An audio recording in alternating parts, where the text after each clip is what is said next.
This week on the Digital Marketing Scoop, it is all about Google Analytics. We've gone back over all our Google Analytics episodes and put a compilation together that should really help you if you're running Google Analytics on your website. So I really hope you get a lot of value from this. If you have Google Analytics on your website, with this episode, you should get a lot of info that's going to help you get the most out of it.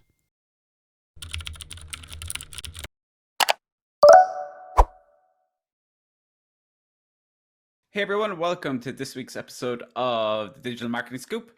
So this week we're going to be chatting about Google Analytics and using Google Analytics to better understand your customer, to understand where your traffic's coming from. Google Analytics always tells the truth, but we don't always understand what it's trying to say to us.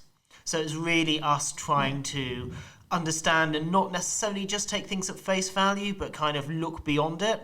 I think Google have done an awful lot on the platform to make it simple, or perhaps simple is the wrong word. Google have done a lot to make the platform simpler than it used to be. Definitely. Yeah. And in trying to make it simpler, which is, very welcome, what they've also done is kind of maybe encourage people to take things at face value. So sometimes there's just areas there that you need to dig down a bit into. So when you're looking at it and you think, okay, this is my number of users. At a very base level, you want to be thinking, okay, this is my number of users per what? My number of users per week, per month, per year. But also, sort of beyond that, it kind of serves you well to kind of think about, okay, what do they mean by user here? Yes. Yeah, exactly. That one person who's been coming back every day for 30 days, or one person who's absolutely Yeah. And is that one person, for example, what Google typically defines as a user is really a device. Yes. So Mark, if you're buying a new pair of galoshes for the coming winter, and you look at it on your mobile phone on the way home perhaps, and then sort of on the tablet, and then you finally make the purchase from your laptop, which would be a pretty typical scenario. We research on small devices and act on big devices. Google will show you 3 users because it will treat each device as a user. Yeah. And with cross-device tracking, I know it's certainly not perfect by any means, but do you think that is helping a lot with that information? If you get it set up right. Yeah. So Facebook actually does cross-device tracking much better, and most of the social media companies are better at it than Google. Google Analytics natively is based on cookies and JavaScript. So if anyone who doesn't know, a cookie is a tiny little program that gets dropped onto your phone or onto your laptop and executes. And because it's based on that, that's what the architecture is built on. Anything that Google does is kind of a workaround. Yeah. Basically. Whereas Facebook and other social media are built on the concept of an account. Yeah.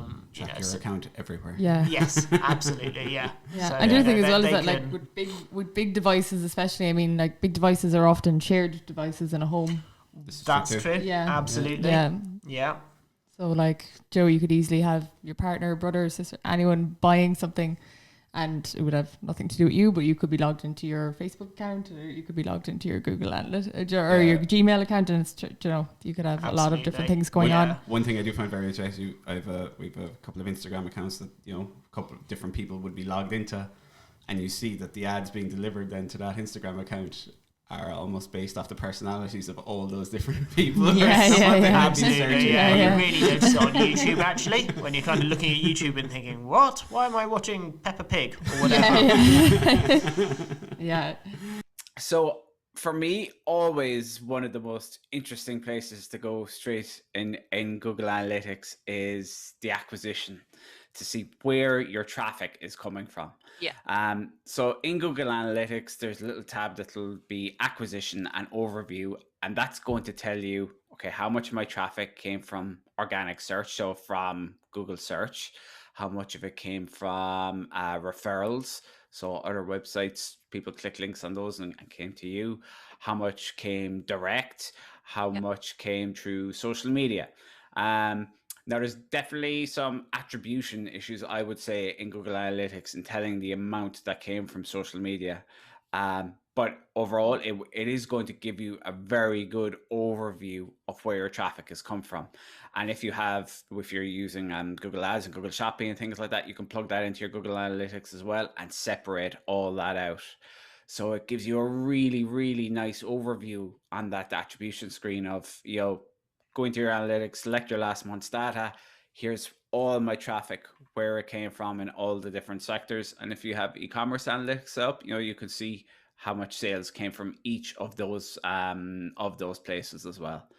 Yeah, I think it's a really important one to look at, because sometimes clients can be like, oh, we really want to do loads of Facebook campaigns or something like that. And we're like, no, maybe Google would work better for you. So if we're doing both, then we can show them, even looking at the bounce rates, because social media bounce rates can be much higher than Google bounce rates. But maybe not, depending on your sector. Maybe social is where they're all going to be coming from. So it's just testing all of that. And what we mean by bounce rate is when people land on the page and they immediately leave. So they've come to the page, either it doesn't load fast enough, which we were talking about in a previous episode, which is now way more important for Google's algorithm, or they come to the page and it's not what they were expecting, or it's not the information they wanted, or they just want to leave, they don't like the look of it maybe. So definitely looking at the bounce rates, as well as where people are coming from, who is actually staying from what place. Yes, and one thing as well, just to be careful of on the bounce rate, is you always have to be aware of the user from the point of view of, have I given them on that page exactly what they were looking for, so they did not need to proceed any further. Yeah, so if the let's say a menu now or something. Exactly, yeah. So you would expect certain pages like that to have a high bounce rate. Now, if your homepage, for example, has a very high bounce rate, then okay, you probably do have a problem, because generally your homepage isn't going to be the end point; it might be the start point of the journey. So it's just to keep that in mind as well, that that's the menu is a really good example. Like if somebody searches the menu for a restaurant, they see the menu, perfect, they leave. They may not. You may actually be giving them a really good user experience. So it is to keep that in mind as well. But yeah, definitely that acquisition overview section in Google Analytics can give you so much information on where your traffic is coming from. One thing that can often surprise people as well is if they see their organic traffic from Google being really, really high. If they haven't, that's a really good time then. Okay, set up Google Search Console, link that with your Google Analytics, and see what keywords are leading to people coming to your website. Because again, from understanding your customers, if you know what they're searching, that's massively powerful. That means you can create content around those keywords. You can run ad campaigns around those keywords. So because we all in our own mind have a really good idea of, oh, these are the keywords I want to be up there for. And then you see the actual terms that are being searched, and they could be quite different, or they could be, variations you mightn't have thought of. There's going to be so much information you can gather from that. Yeah, I think sometimes we're guilty as well, maybe in marketing or other sectors, but in marketing, we can use maybe very hard terminology, and people are just searching, really simple words. So we need to answer it in simple words, maybe, instead of the marketing terminology that we're always using. It's very true. And it happens in marketing, but I think it happens across anything that's any bit technical.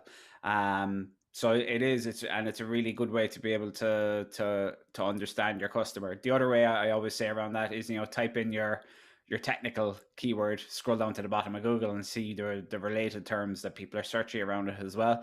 That can also give you a really good idea of what your customers are potentially searching. Yeah, and in Google Ads, you can go into the search terms report and see all of the search terms that actually were searched for that got you to those ads. So what the landing pages report is going to show you is the pages that people land on when they first visited your website. So for a lot of you probably listening, that's going to be the homepage of your website. So a very important metric to look at in that landing pages report, especially if the homepage is your first page up there, so the page that people visit the most on the first entry, is the bounce rate. Because when people hit your site once, if it's like really good content, like say for example, they searched something specific on Google, landed on the page, that page gave them the answer and they bounced off, then that's fine. You maybe helped them, maybe they've taken the action you wanted them to take. But on the homepage, it's very rare that that's the only place you want your visitor to be. You want them to move on to maybe into your services, into a particular product, into a blog, wherever along the customer path or the customer funnel. So if you've got a very high bounce rate on that homepage, 50, 60, 70%, whatever it might be, that's definitely something you need to look at. There's something up there. There's an issue basically, because that means that they're going, the first page they're hitting on their website is your homepage, and they're gone. There's definitely an issue. Now, the only time maybe to think about where there mightn't be is maybe, for example, you're a restaurant. A lot of people might just be going straight for a phone number. You have to kind of think about your business where with regards to that issue. But I think for most people, if you've got a very high bounce rate on your homepage, there's definitely an issue there. So that is something to look into. So in that landing pages report as well, it's a great way to identify high traffic entry pages. So for example, with a client of ours, we identified in this report that there was a load of people entering the website through a blog category page. So it wasn't a specific article. It was a page with a category of blogs. So there was like maybe 10 blog posts on the page. You press next, you see the next 10, and so on and so forth. So this page had developed a huge amount of organic rankings over time. Through the report, we saw, okay, there's a load of people entering through here. But there was a pretty high bounce rate. So when we went then and we looked into Google Search Console, and we saw the keywords that people were searching were not directly related to the category page. So the category page was about reviews of specific products. But the actual people who were searching, they wanted to purchase the specific product. So what we ended up doing was setting up the very top of that page a button so that people could shop all the products in that category straight away. So the people who wanted the content was there. But now we had all this traffic coming here who we knew were interested in buying the product. So we just made it really, really simple for them to go straight and buy those products. So they're the type of insights you can figure out by looking into your analytics, looking into your landing pages, because maybe your homepage, we'll say, for example, isn't the page where people are entering through the most. You might have some other page that's ranking really well that you don't know about. So it's a very interesting report, and when you combine it with other tools, like say, for example, Google Search Console, you can really find some interesting insights and make some decisions that are hopefully going to increase your leads and sales. The other fantastic thing with Google Analytics is Ecommerce Analytics. So if you're running something like Shopify, WooCommerce, BigCommerce, all that conversion data, that can flow right into your Google Analytics. Yeah. So when you're in Google Analytics, you'll have conversions, e-commerce, and overview. One of the big things here is your conversion rate. So that is, let's say 100 people visit your website and one person buys your product. That's a 1% conversion rate. Yeah. Knowing your conversion rate is extremely important, because as an e-commerce site, that's something you always want to try to be increasing. It is turning more of your existing traffic and your existing visitors into more customers. So it's very good to know that, as there are studies around different industries out there that show, okay, if I'm in X industry, my conversion rate should be this, and so on and so forth. Again, a huge amount of factors go into this. For example, if you have a section of your website that's all content driven, or maybe it's information driven, and you have a separate e-commerce section, but they're all running on the same domain name, that's going to probably dilute your conversion rate an awful lot, because you're fulfilling two different objectives, one being the e-commerce and one being information or content driven.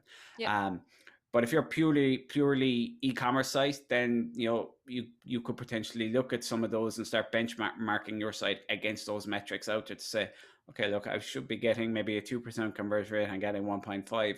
What can I do here to improve this? So that report can be really good to give you a full kind of overview on your conversion rate. And if you don't have an e-commerce site, under conversions, you can set up goals. So, lead generation, so form submissions, calls, all of that, you can track that as well. And you can actually add a value. If you know that, for every 10 forms submitted, I get this much in, revenue. You can add a value to it and then track your goals and see how many forms you're getting submitted, and you can run ads then to try and get these forms submitted and get them to that page, and then get more leads and generate it that way as well. Absolutely, yeah. And that's it's very important that you're doing that, because again, once you have those goals set up as well, Google Analytics is going to be able to tell you what pages they submitted that form on. Yeah. Did they come through organic? Did they come through social? Did they come through your ads? Did they come through direct? So again, it's going to be really important in informing your marketing that you do, if you're not e-commerce, that you do have goals on your website. Yeah, absolutely. So things like setting up a goal for filling in a form, a click to call button is a really good one. If you have a really in-depth long form piece of content, maybe time spent on the page could be another goal. Or scroll depth, exactly. Yeah. So there are lots of these goals, and it is important, because the great thing with digital is it's so measurable. Yeah. And that's what separates it apart from all other types of marketing, where you might have customers coming into the shop or ringing up the phone. You don't necessarily know how they found you, or which marketing worked and which marketing didn't. Yeah. So Google Analytics gives you that way to be able to see, okay, here's how many leads I got through organic, here's how many I got through social, here's how many I got through my Google ads. And obviously over time, then you can optimize that. So I suppose another way that that it might be lying to, and everybody sees this, is they look maybe at their Facebook insights or the Facebook ads, and they see all the traffic or all the reach and all the engagement, but then they don't see that in Google Analytics. Tell us a bit about that. Yeah, well, so just before we started the podcast, we were talking about the kind of the Facebook versus Google war. And sometimes as kind of digital marketeers or businesses, we can feel like we're almost kind of caught between these two titans, these two gods that are kind of, trying to battle each other. It's like Zeus versus Poseidon, and we're just kind of, the collateral gets damaged in the middle. Yeah. And if you kind of take it back, sort of, if I go back to maybe 7-10 years ago, when I was working at Paddy Power, at that time, Facebook was emerging, had just floated, had massive stock valuations. But in terms of where the digital advertising money was going, it was all flowing towards Google. Yeah, Google had something like a 95% market share of the paid advertising, and once they bought out DoubleClick as well, sort of they pretty much had it. And Facebook were trying to get back into that market. They knew that they had to make money by advertising. They knew they were never going to be a subscription base.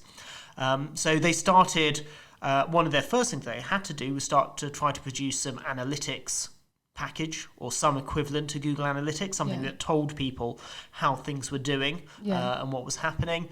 And one of the things that they started to do was kind of push up their figures so that the figures looked enormous compared to Google Analytics. So what you had certainly 5 years ago, I'd say, skipping forward a few years, but maybe 5 years ago, as I was talking to business owners who'd say, well, I can see what's happening on my website. I can see there's this number of page impressions, but I can also see I have this number of followers and this reach and these number of impressions on Facebook, and the Facebook figures are better. It takes me 20 minutes to knock out a Facebook post, or maybe even 5 minutes, and I can see that I'm immediately getting, sort of this reach. But you could say it's like comparing apples and oranges. Yeah. It's not really. It's like comparing, I don't know, apples and the colour purple. They're just not at all the same things. They're not even types of fruit. Yeah. Yeah. I think you still see a lot of that on kind of Facebook and Instagram now as well, in terms of, so you go and you look at video views. Oh my God, look at all my video views, and you dig deeper, and it's, that's 3 seconds of my 2-minute video. Yeah, absolutely. Yeah. So really, what you want to be thinking about, even if you look at your own behavior or look at the people around you, I see my missus on the phone using Facebook, and she's constantly, you see the finger flicking from bottom to top, flicking up, flicking past the posts, and for all the posts that have developed impressions, for example, for all the reach that you have, for all the large number of followers, how many people are actually acting on any one particular post? Yeah. Whereas when you're talking about a web page, if somebody has fallen on a web page, they may or may not act on it. Yeah. In e-commerce, they may buy, they may not, but at least there's a decent chance that they are there because they wanted to. They're not just kind of skimming past, 5 posts at a time. Yeah, that's the other thing with recall as well. I mean, with someone swiping through, even if you swiped back up for a second to look at something else, can you recall even that impression? An impression is such a word, is one of those words where you feel like it means a lasting or something. Do you know, it has that kind of vibe to it or something. Yeah, it's got to make a mark. Yeah, that it's made a mark on someone. Whereas actually, even if you went on a web page by accident, you could probably probably recall something of it, you know what I mean? Whereas like if you're just scrolling, that's not really, it's not even, maybe not even brand awareness really. Yeah, I suppose that I just on a broad level, we always look at Google and Google Ads as like the direct side of marketing. We look at Facebook and Instagram as building the brand. Yeah. That's on an extraordinarily broad level. But as you say, there's a very big gap between what you're seeing in those Google Analytics and what you're seeing in those Facebook and Instagram stats. Yeah. So we are always banging on here about how important site speed is. We all know if we hit a website and it takes ages to load, we're gone. So this will break down for you the average speed across your entire website, but you can also drill down and dig into the individual speed of different pages. So for example, if you saw in your landing page report some sites where people were entering and had a really high bounce rate, might be a really good idea to look in your site speed report, see is there any particular problems with the speed on that page. Maybe you've got some massive images in there that weren't compressed, or there may be other issues at play, but it's a really, really important site speed. So jump into your Google Analytics, look at your site speed report. Is the average site speed, healthy? It's not up at like 6, 7, 8 seconds. And is there any individual pages, especially ones with high traffic, that are giving any issues that are taking way too long to load? And the last report is the top conversion paths report. So this is specifically for e-commerce sites. So you'll find this in the e-commerce section under conversions, multi-channel funnels, top conversion paths. So what this report does is it shows you the path somebody took in entering your website to becoming a customer. So for example, maybe the first was an organic search, but then they saw you on Facebook and they went through Facebook, and then they saw you in a Google ad and purchased that time. So that path would have been organic, social media, Google ads. Why this is really important is that potentially in your reporting, that purchase might be seen as a Google ads purchase, but also your organic and your social media also assisted with that purchase. So it's a really, really good report to get, an overall look at all your marketing channels, everywhere where your traffic is coming from, and seeing how they're assisting in that journey.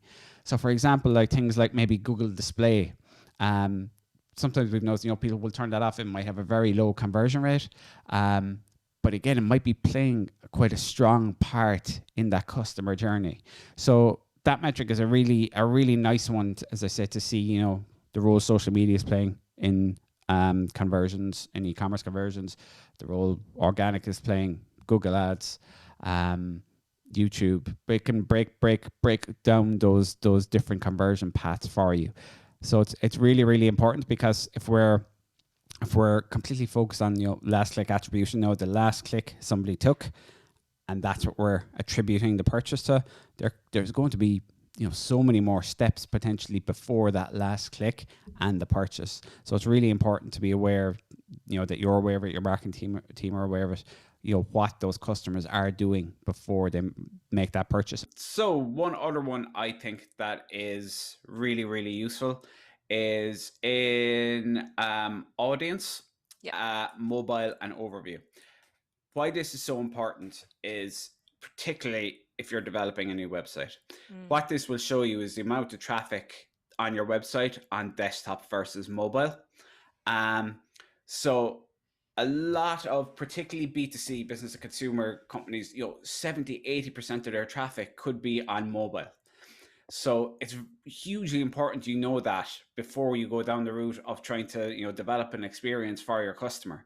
Because if 80% of your traffic is on mobile, then your web development, it has to be mobile first. Your mobile first has to be the way you're looking, because if only 20% of your traffic is on the desktop, it makes no sense to develop first around the desktop view and then look at the mobile view. So you really do need a mobile first design at that stage. Where it's also interesting then, and just CLIQ is a good example of this, or for example in ours, desktop will be higher, because very much we're Yeah. B2B. It's other businesses, people at their office, at their desk, looking for web development, looking for digital marketing agencies. So that obviously is going to, or should influence how we develop a web experience for our customers, because our customer is more desktop focused. But as I say, it's a very interesting one to do. If you haven't done, go into your Google Analytics, go into audience mobile overview, have a look in there. Sometimes you'd be surprised. There may be, the odd times as well, tablets crop up an awful lot for people for some reason as well. Yeah. But it's generally, mobile, particularly as I say in the B2C environment, mobile can be 70% plus. So Oh, it's definitely, yeah. it's hugely important that okay, if the next step you're looking at is new web design for your business, you need to be looking at mobile first then. Yeah, and we said in the previous episode as well, Google's algorithm is going to be taking that into account now, because it wants all websites to be responsive and have a good user experience. So that is definitely something to look into. Definitely. Under audiences as well, if you go into demographics, you can see, the age and the gender of the people that are coming to your site, and just making sure they're your target market. Because, for example, you could be targeting, I don't know, 35 plus or something, but your content could answer questions that maybe college people are looking into for some reason. So then you've got all this traffic from college people who actually can't buy your product or service. So it's about talking to the right people. So just making sure that the demographics coming up there are the people you want as customers. Yeah, and that can influence your content as well. And actually, the college one is a good one, because you'll often see, where like in the marketing space, it's people would say who are looking maybe around marketing jobs or marketing internships, and this obviously goes for every industry. So if you see a lot of traffic coming from the younger demographic, are they getting to, say, the careers page, for example, where they may not necessarily be interested in your product or service. So again, it's good data to have, and it can also let you know of, okay, why am I getting so much traffic from this particular set of demographics who I feel are not particularly interested in my product or service. Then maybe it's time to do a little investigating, because maybe they are. Yeah, exactly. Yeah, maybe you could target a younger demographic. So I suppose overall, look, if you were talking to a small, medium-sized business, would there be overall kind of any kind of tips you would have for them in terms of Google Analytics, what they should or shouldn't be doing, or any like little gems of information that you'd like to share with them? Little gems. Little or gems big gems. Yeah. I sold all my little gems. Little gems that fit neatly into podcast. Possibly not. There's a few things. And first of all, I think you almost kind of have to admit that analytics for digital marketing is a bit of a meh. I mean, we try to make things simple, but just think about the tools that are out there. What have we got? We've got Google Analytics, Google Search Console, Facebook Analytics, Facebook Insights, Facebook, what's the advertising thing called? Ads Manager.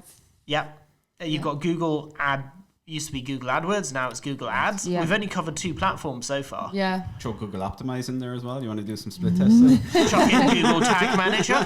Yeah. I mean, it is a mess. If you saw all of the tabs on my computer at the moment, it's literally exactly everything you've called out. Yeah, absolutely. So I can't blame. I mean, I think if you're a small business whose main focus isn't digital marketing, but you're trying to kind of promote your business, I can't blame anybody for feeling overwhelmed. And to a certain extent, I'm going to be a bit of bad news here. It can get worse before it gets better. Yeah. in that, there can be a bit of kind of just being thrown into the ocean and kind of wondering how much, Yeah. Let me rephrase that. It is a sea of data, but you do need to kind Yes. of pull out. You just need to nail down what you want and just kind of you don't need to completely ignore the rest, but just kind of keep your focus on what you need from it more so than trying to swim through it. Goal, if people are doing goal tracking and analytics, at least they're getting, more of a better data on what's actually taking place on the site. Yeah. So Jen's sort of mentioned before about working for a place or seeing sites that don't have goals. I think goals are really important, and one of the most important things I think is not just throwing yourself into this sea of data to see what you can learn, but trying to think about it strategically. And strategically generally kind of means taking the high level view. So, think about the business. Think about what you're trying to achieve from the business. Think about what your KPIs are generally, or what the things are that you can measure or would like to measure. And then think about, well, how can I extract these from Google Analytics? And try not to kind of chase too many rabbits down the hole. Try not to get too lost. You'd hear a podcast and someone's talking about bounce rate and you think, oh my God, my bounce rate is too high. And then, 2 weeks later, you hear something about page duration and there's, oh, my page duration is too low. And you can end up kind of getting lost in it all. So you really have to kind of focus on, this is what I need to find out. This is what's going to drive my business forward. Identify those kind of few key metrics and then keep monitoring them. And then every time you do stuff, be thinking about, okay, if I'm spending $1,000 on this, if I'm spending $5,000 on this, if I'm putting in 200 hours into this thing, how am I going to measure it? What do I expect to see different in Google Analytics right out at the beginning, and then be watching to see whether you can see that change at the end. Yeah, definitely. Thanks for listening. That's been this week's episode of the Digital Marketing Scoop.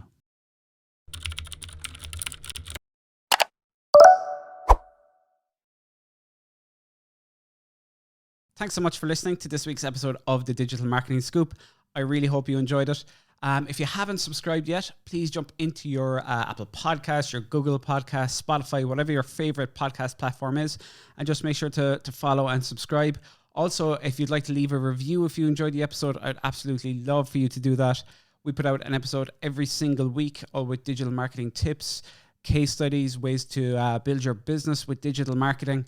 Also, if you are interested in bringing your own business online or looking at scaling your business, we'd love to chat with you here at CLIQ. You can visit us online at cliq.ie.